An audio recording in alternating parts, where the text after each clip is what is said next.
Bismillahirrahmanirrahim. Assalamualaikum warahmatullahi wabarakatuh. Alhamdulillah rabbil alamin wal aqibatu lil muttaqin wa la udwana illa 'alal zalimin. Wassalatu wassalamu ala asyrafil anbiya'i wal mursalin nabiyina Muhammadin wa ala alihi wa sahbihi ajma'in. Ya ayyuhalladzina amanu taqullaha haqqa tuqatih wa la tamutunna illa wa antum muslimun. Subhanaka la ilma lana illa ma 'allamtana innaka antal alimul hakim. Allahumma la sahla illa ma ja'altahu sahla wa anta taj'al hazna idza syi'ta salama ba'd. Pemirsa yang dirahmati oleh Allah dimanapun kita berada, alhamdulillah bersyukur kepada Allah, kita melanjutkan kajian kita pada kitab Fathul Majid, kajian tauhid yang kita akan masuk kepada ayat surat An-Nisa ayat yang keempat, surat ayat ke-36. A'udzubillahi minasyaitonir rajim. Wa'budullaha wa la tusyriku bihi syai'a. Beribadalah kepada Allah dan jangan menyekutukan Allah sedikit pun. Di dalam ayat ini merupakan satu perintah Allah kepada kita bahwa ibadah itu harus murni karena Allah, mengikuti syariat Allah sepenuhnya. Tidak boleh ada sedikit pun bentuk kemusyrikan, baik musyrik akbar atau musyrik yang asghar, musyrik yang besar maupun musyrik yang kecil. Adakah musyrik yang kecil? Ada. Karena musyrik yang besar itu menyebabkan seorang keluar dari Islam. Tapi musyrik yang kecil tidak menyebabkan orang itu keluar dari Islam, tetapi membatalkan amalnya. Seperti apa itu? Seperti sabda Nabi SAW, man halafa bi ghairillahi faqad asyrak.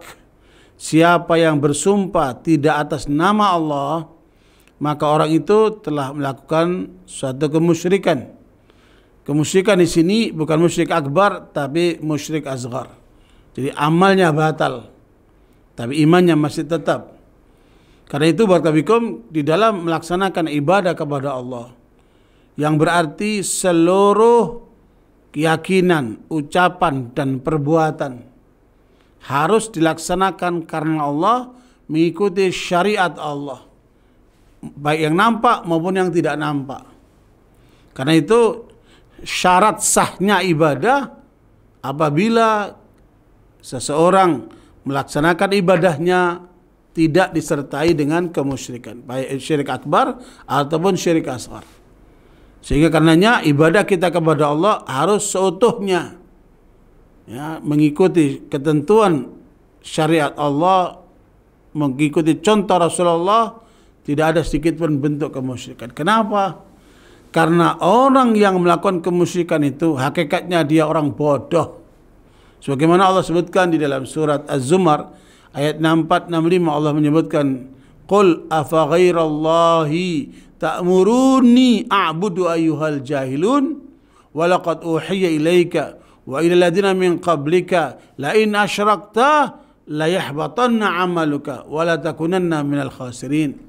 Allah menyebutkan dalam ayat ini, katakan wahai Muhammad kepada mereka yang menyekutukan Allah itu, apakah kepada selain Allah kalian menyuruh aku beribadah? Wahai orang-orang yang bodoh, maka jangan kita menjadi orang bodoh sehingga iman kita lepas atau minimal amal kita tidak berarti, tidak terima oleh Allah SWT, karena di situ ada kemusyrikan. Telah diwahyukan kepadamu wahai Muhammad dan kepada nabi-nabi sebelummu, siapa yang syirik kepada Allah maka akan batal amalnya dan di akhirat dia akan menjadi orang yang merugi. Karena itu jangan kemudian kita rusak ibadah kita dengan kemusyrikan.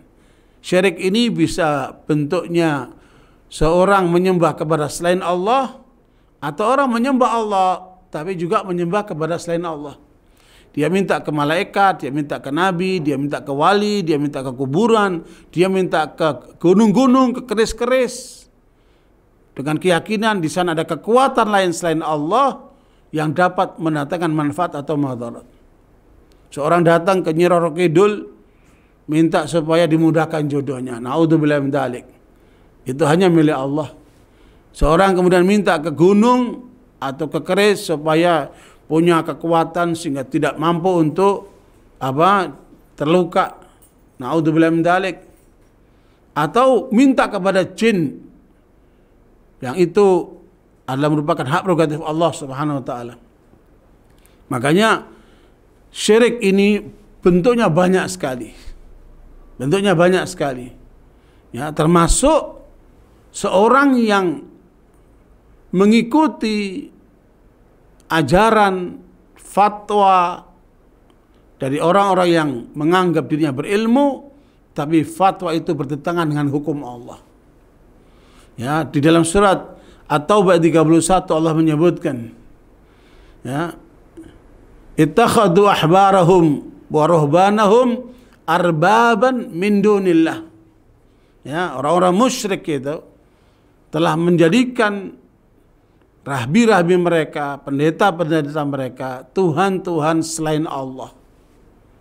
Makanya Adi bin Hatim, seorang mantan pendeta ini, mendatangi Rasulullah, mempertanyakan ayat ini. Ya Rasulullah, dulu ketika kami masih Kristen, kami tidak pernah menyembah pendeta. Kok ada ayat seperti ini?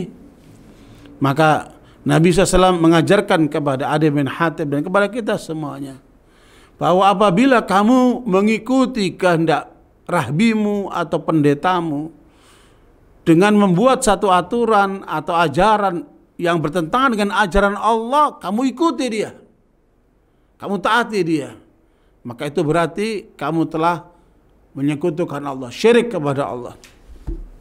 Jangan macam-macam dengan hukum Allah, dengan aturan Allah. Jangan kita syirik kepada hukum Allah dengan mengedepankan hukum manusia, aturan-aturan manusia yang bertentangan dengan aturan Allah SWT. Maka itu suatu kemusyrikan. Suatu kali datanglah para pembesar-pembesar dari kaum kufar Parsi menjumpai kaum kufar yang ada di Makkah.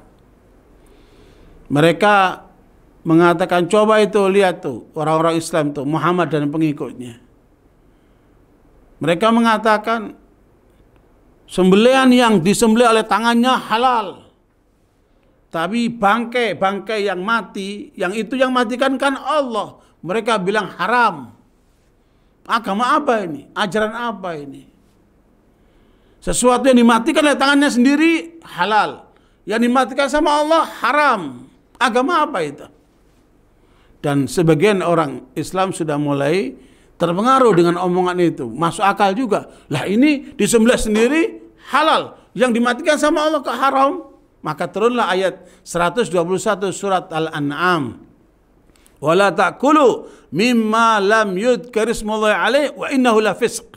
Wa inna syayatina la yuhuna ila awliyaihim liyujadilukum fa in ata'tumuhum innakum la musyrikun. Ya. Jangan kalian makan sembelihan yang tidak dimakan atas nama Allah, karena itu pelanggaran, kefasikan. Karena setan-setan yang datang dari Parsi itu memberikan informasi, memberikan satu pandangan-pandangan kepada kaum kufar yang ada di Mekah itu untuk membantah kalian. Kalau kalian ikuti pendapat mereka, pandangan mereka, ajaran mereka, hukum mereka, maka kalian musyrik, kata Allah SWT. Satu hukum, menyembelih tidak atas nama Allah. Allah katakan musyrik kalau seorang muslim melanggarnya itu. Jangan main-main. Pertanyaannya, kenapa kok menyembelih dengan tangannya halal, kok kemudian yang bangkai itu yang matikan Allah jadi haram? Karena Allah yang merintahkan. Yang merintahkan untuk menyembelih atas nama Allah, yang melarang untuk makan binatang yang mati bentuknya bangkai itu juga Allah. Mereka ingin menggoncang pikiran kita. Jangan ikuti mereka. Karena itu barakallahu, tunduklah kepada Allah, taatlah kepada aturan Allah. Beribadahlah seperlunya karena Allah. Jangan terlibat dengan kemusyrikan sekecil apapun. Meskipun Allah memberitahukan kepada kita di dalam surat Yusuf ayat 106, "Wa ma yu'minu aktsaruhum billahi illa wa hum musyrikun." Ternyata banyak orang-orang yang beriman, mengaku beriman, banyak dari mereka kata Allah musyrik.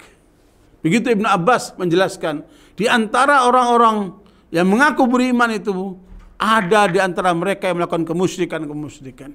Sehingga Allah mengungkapkan ayat ini. Makanya jangan sampai kita musyrik, termasuk mencintai suami melebihi cintanya kepada Allah, mencintai istri melebihi cintanya kepada Allah, mencintai anak atau mencintai yang lainnya lebih cintanya kepada Allah. Tidak boleh itu. Termasuk mencintai negara, mencintai bapak, semua yang ada dalam ciptaan Allah. Tidak boleh kita cintai mereka sama dengan cintanya kepada Allah. Lihat itu surat Al-Baqarah 165. Wa minan nasi may yattakhidhu min dunillahi andadan yuhibbunahum ka hubbillah walladzina amanu asyaddu hubbanillah. Di antara manusia ada orang-orang yang mencintai tandingan-tandingan. Ya, tandingan ini bisa istri, bisa anak, bisa suami, bisa bapak, bisa siapa aja. Sama cintanya kepada Allah. Syirik kita kata Allah. Ada orang beriman, cintanya kepada Allah melebihi segala-galanya. Jangan kita terjerumus dalam kemusyrikan seperti itu. Karenanya berkata-kata, ungkap I love you forever. Ya. Jangan kamu cinta seorang kecuali karena Allah. Cinta istrimu karena Allah, cinta anakmu karena Allah, cintai kawanmu karena Allah, cintai negerimu karena Allah. Semua lakukan karena Allah, maka di situ ada nilai ibadah. Kalau tidak, maka itu terjadi kemusyrikan. Na'udzubillahi min dzalik. Makanya jangan terlibat dengan kemusyrikan sekecil apapun, termasuk meminta bantuan dari jin-jin itu. Idza kana rijalun minal insi ya'uduna birijalin minal jinni fazaduhum rahaqa. Surah Jin ayat yang ke-6, Allah mengingatkan, ada di antara manusia yang minta pertolongan kepada jin-jin itu. Justru jin-jin itu membuat kesulitan buat mereka, membuat repot mereka. Jangan kita kemudian minta bantuan jin, minta bantulah kepada Allah. Imma yanzaghannaka minasyaitan nazghun fasta'id billah. Kalau kamu diganggu sama setan, mintalah pertolongan kepada Allah. Makanya di mana saja kita berada, di tempat-tempat yang dianggap sengit, angker, jangan lupa berdoa. A'udzu bikalimatil tammati min syarri ma khalaq. A'udzu bikalimatil tammati min syarri ma khalaq. A'udzu bikalimatil tammati min syarri ma khalaq. Kita berlindung kepada Allah. Kita berlindung kepada kalimat-kalimat Allah dari segala jenis gangguan-gangguan setan itu.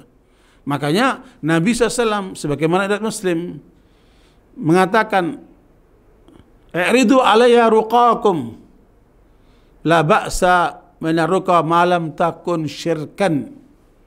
Coba kalian tunjukkan kepadaku ruqyah kalian itu. Ya, karena ini sekarang banyak perkembangan orang-orang meruqyah. Harus bersumber dari Allah dan Rasulnya.